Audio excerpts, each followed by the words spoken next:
حکیم لقمان ایک شخصیت ہے جن کا تذکرہ قرآن میں سورہ لقمان میں آیا ہے۔ یہ واضح نہیں کہ وہ نبی تھے یا نہیں، البتہ وہ ایک بہت دانا آدمی تھے اور بہت سی حکایات ان سے منسوب ہیں۔ ان کی حکمت بھی مشہور ہے اور اردو کی مشہور مثل ہے کہ وہم کی دوا تو حکیم لقمان کے پاس بھی نہیں، یعنی ان کو حکمت کی معراج سمجھا جاتا ہے۔ حکیم لقمان اللہ سے بہت محبت کرتے تھے اور ان کا ایمان بہت طاقتور تھا۔ قرآن مجید میں ان کی کچھ نصیحتیں درج ہیں جو انہوں نے اپنے بیٹے کو کی تھی۔ حضرت لقمان کی مدح و ثنا اور ان کی بعض نصیحتوں کا تذکرہ قرآن میں بڑی عظمت و شان کے ساتھ بیان کیا گیا ہے، اور انہی کے نام پر قرآن مجید کی ایک سورت کا نام سورہ لقمان رکھا گیا۔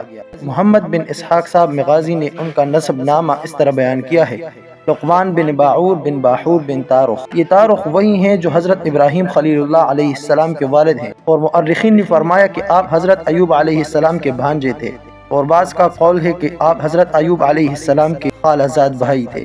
حضرت لقمان نے 1000 برس کی عمر پائی، یہاں تک کہ حضرت داؤد علیہ السلام کی صحبت میں رہ کر ان سے علم سیکھا، اور حضرت داؤد علیہ السلام کی بعثت سے پہلے آپ بنی اسرائیل کے مفتی تھے، مگر جب حضرت داؤد علیہ السلام منصب نبوت پر فائز ہو گئے تو آپ نے فتویٰ دینا ترک کر دیا۔ حضرت عکرمہ اور امام شعبی کے سوا جمہور علماء کا یہی قول ہے کہ آپ نبی نہیں تھے بلکہ آپ حکیم تھے، اور بنی اسرائیل کے نہایت ہی بلند مرتبہ صاحب ایمان اور بہت ہی نامور مرد صالح تھے، اور اللہ تعالیٰ نے آپ کی سینہ کو حکمتوں کا خزینہ بنا دیا تھا۔ حضرت لقمان عمر بھر لوگوں کو نصیحتیں فرماتے رہے۔ تفسیر فتح الرحمن میں ہے کہ آپ کی قبر مقام سرفند میں ہے جو رملہ کے قریب ہے، اور حضرت قتادہ کا قول ہے کہ آپ کی قبر رملہ میں مسجد اور بازار کے درمیان میں ہے، اور اس جگہ 70 انبیاء علیہ السلام بھی مدفون ہیں، جن کو آپ کے بعد یہودیوں نے بیت المقدس سے نکال دیا تھا، اور یہ لوگ بھوک پیاس سے تڑپ تڑپ کر وفات پا گئے تھے۔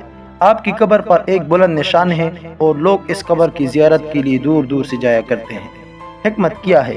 حکمت عقل و فہم کو کہتے ہیں، اور بعض نے کہا کہ حکمت معرفت اور اصابت فی الامور کا نام ہے، اور بعض کے نزدیک حکمت ایک ایسی شے ہے کہ اللہ تعالیٰ جس کے دل میں یہ رکھ دیتا ہے اس کا دل روشن ہو جاتا ہے، وغیرہ وغیرہ۔ مختلف اقوال ہیں۔ اللہ تعالیٰ نے حضرت لقمان کو نیند کی حالت میں اچانک حکمت عطا فرما دی۔ بہرحال نبوت کی طرح حکمت بھی ایک وہابی چیز ہے۔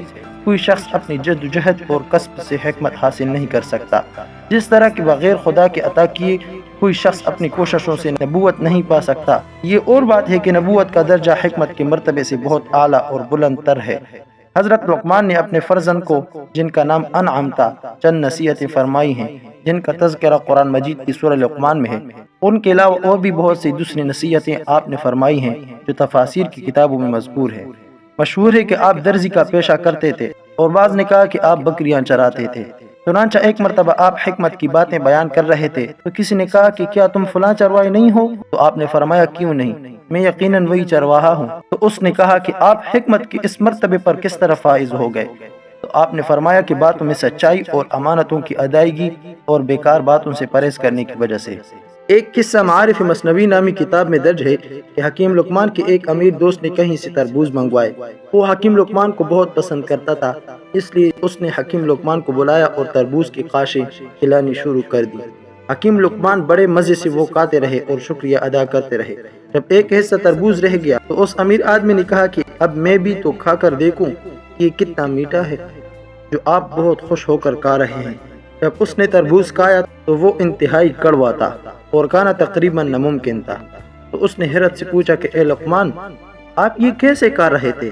انہوں نے جواب دیا کہ اے دوست، آپ کے ہاتھوں سے سینکڑوں اچھی چیزیں پائی ہیں جن کے شکرانہ میں میری کمر جھکی ہوئی ہے۔ مجھے شرم آئی کہ وہ ہاتھ جو مجھے بہت اچھی چیزیں عنایت کرتا تھا، اگر اس سے ایک دن کوئی کڑوی چیز ملے تو میں اس سے انکار کر دوں۔ اے دوست، اس بات کے لطف نے کہ یہ تربوز آپ کے ہاتھوں سے آیا ہے، اس نے اس کی کڑواہٹ کو مٹاس میں بدل دیا۔ اس بات سے یہ سبق ملتا ہے کہ اللہ نے انسان پر بے شمار نعمتیں نازل کی ہیں، چنانچہ اگر انسان کو کچھ تکلیف ملے تو فوراً ناشکرہ بن کر شکایت نہیں کرنا چاہیے۔ باقی حضرت لقمان حکیم کی اقوال زرین سننے کے لیے اس ویڈیو کے ڈسکرپشن میں لنک موجود ہے، اس پر کلک کر کے آپ حضرت لقمان حکیم کی اقوال زرین سن سکتے ہیں۔ تو ملتے ہیں نیکسٹ ویڈیو میں، تب تک کے لیے فی امان اللہ۔